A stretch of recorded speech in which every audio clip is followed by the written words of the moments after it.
बिस्मिल्लाहिर्रहमानिर्रहीम। अस्सलाम वालेकुम। Welcome to my channel. आज हम आपको बताएंगे ज़ुबैदा आपा के मुफीद टोटके। नंबर 1, गोश्त को ख़राब होने से बचाने के लिए, गर्मियों में गोश्त को ख़राब होने से बचाने के लिए एक कपड़े का टुकड़ा लेकर इसको सिरके और पानी में तर कर लें। फिर गोश्त को इसमें लपेट कर रख दें, वो काफ़ी दिन तक ख़राब नहीं होगा।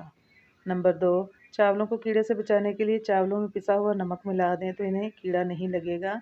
1 मन चावलों के लिए 1 सेर यानी 1 किलो नमक काफ़ी है। नंबर 3, नज़र की कमज़ोरी दूर करने के लिए अगर आप रोज़ाना 1 अमरूद निहार मुँह 40 दिन तक बिला नागा खाएं तो नज़र की कमज़ोरी दूर हो जाएगी।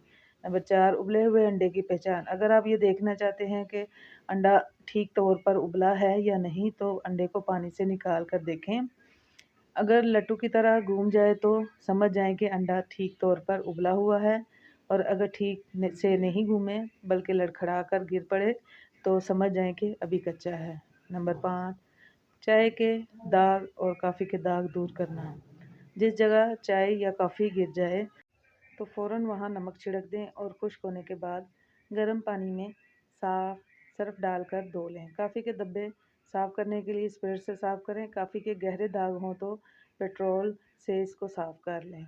नंबर 6, रेफ्रिजरेटर को कीड़ों की फफूंदी से बचाने के लिए, जब आप शहर से बाहर जा रहे हो, तवील अरसे तक रेफ्रिजरेटर बंद रखना चाहते हो तो साफ़ करके खुश्क कर लें और इसके अंदर काफ़ी सारा टैल्कम पाउडर छिड़क दें। काफ़ी अरसे रेफ्रिजरेटर बंद रखने के बावजूद फफूंदी या कीड़ा नहीं लगेगा। नंबर 7, कपड़ों से जंग के दाग धब्बे जो है उसको दूर करने के लिए अगर कपड़े पर जंग का दाग लग जाए तो दूध में 1 घंटा कपड़े को जंग वाले हिस्से को डुबो दें, फिर साबुन से धो लें। नंबर 8, प्लास्टिक के टब और बाल्टियाँ साफ़ करने के लिए। प्लास्टिक के टब और बाल्टियाँ थोड़े ही अरसे में गंदे हो जाते हैं और साबुन से धोने पर साफ़ नहीं होते। तो एक कपड़े में थोड़ा सा मिट्टी का तेल लगाकर प्लास्टिक के बर्तन साफ़ करें। इसके बाद सर्फ़ और पानी से धो लें, फिर थोड़ी देर के लिए इसको धूप में सुखा लें। इससे इसमें जो गंदगी है वो ख़त्म हो जाएगी।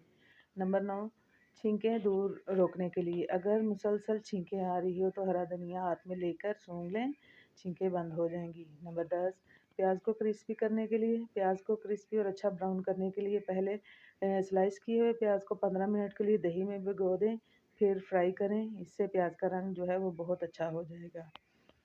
मज़ीद वीडियो देखने के लिए वीडियो को लाइक करें, चैनल को सब्सक्राइब करें और वीडियो को अपने दोस्तों के साथ शेयर करें।